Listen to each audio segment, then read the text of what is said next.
दुनिया के नक्शे पर एक अलहदा शहर, जहां सब कुछ आज भी मानो रुका हुआ सा है। सब चल रहे हैं, लेकिन कहीं पहुंचने की जल्दी किसी को नहीं।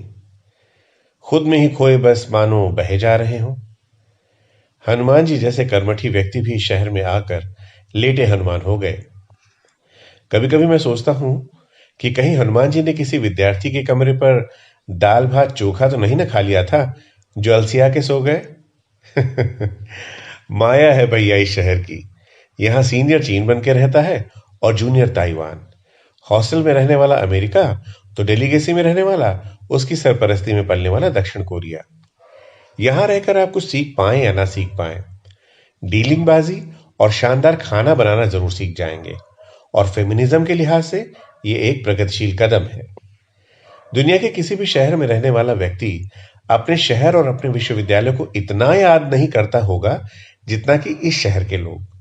और हां, अगर जान जाने का डर ना रहे तो वो अपनी छाती फाड़ के दिखा दें कि ये शहर उनके दिल में कितना बसा हुआ है। और आखिर हो भी क्यों ना, ये शहर उनके लिए केवल शहर नहीं है, बल्कि उनके जीवन का वो बेहतरीन वक्त है जिसमें उन्होंने खुद को निर्मित किया है, परिमार्जित किया है।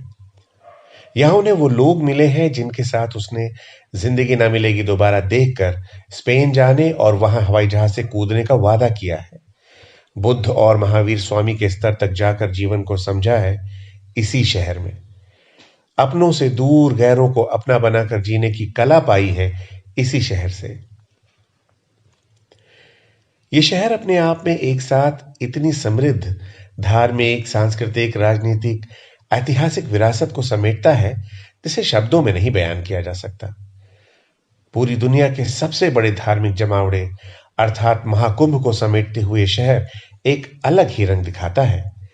एक तरफ जहां पूरे भारत में गंगा मेरी जमुना तेरी का दावा चल रहा हो, वहां इस शहर में गंगा और जमुना के संगम से निकलकर एक साझी संस्कृति मुस्कुराती है।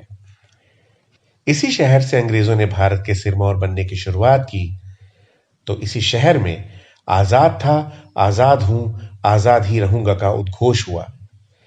इसी शहर में निराला ने राम की शक्ति पूजा की और होगी जय हे पुरुषोत्तम नवीन कहकर राष्ट्रीय आंदोलन को नई दिशा दिखाई। इसी शहर ने भारत का पहला वैश्विक नेता दिया तो भारत की पहली महिला प्रधानमंत्री भी। इस शहर में फिराक के शेर गूंजे तो इसी शहर की छांव में छायावाद पला बढ़ा। इसी शहर की मधुशाला में मंदिर मस्जिद से परे हिंदू मुसलमान का मेल हुआ, तो इसी शहर में विश्वविद्यालय के किनारे किनारे चंदर और सुधा टहले थे। छात्र राजनीति का पाठ भी इसी शहर ने पहली बार देश को पढ़ाया। इसी शहर ने भारतीय क्रिकेट टीम को शानदार फील्डिंग का पाठ पढ़ाया, तो इसी शहर ने हॉकी का जादू कर दिया।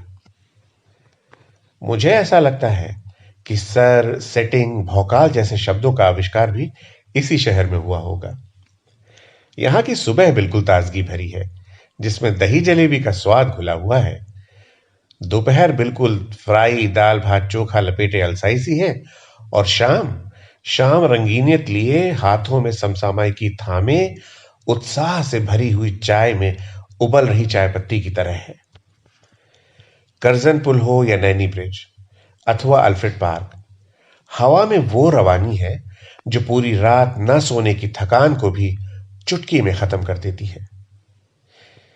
यहां की हवा में बौद्धिकता का आलम यह है कि यूनिवर्सिटी रोड पर किताब बेचने वाला भी 2 साल से मेडिकल की तैयारी करने वाले से ज्यादा किताबों के लेखकों का नाम जानता है।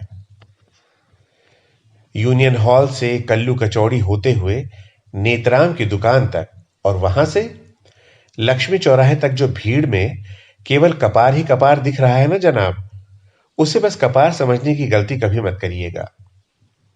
क्योंकि इन्हीं साधारण से दिखने वाले बचे खुचे बालों को लिए कपार वालों में से देश की प्रगति के लिए आर्थिक सामाजिक नीतियों के निर्माण करता प्रशासक निकलेंगे।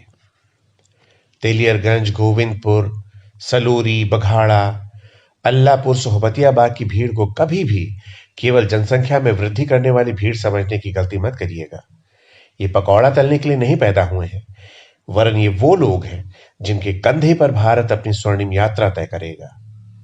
ये मेरा शहर है, गुनाहों के देवता का शहर।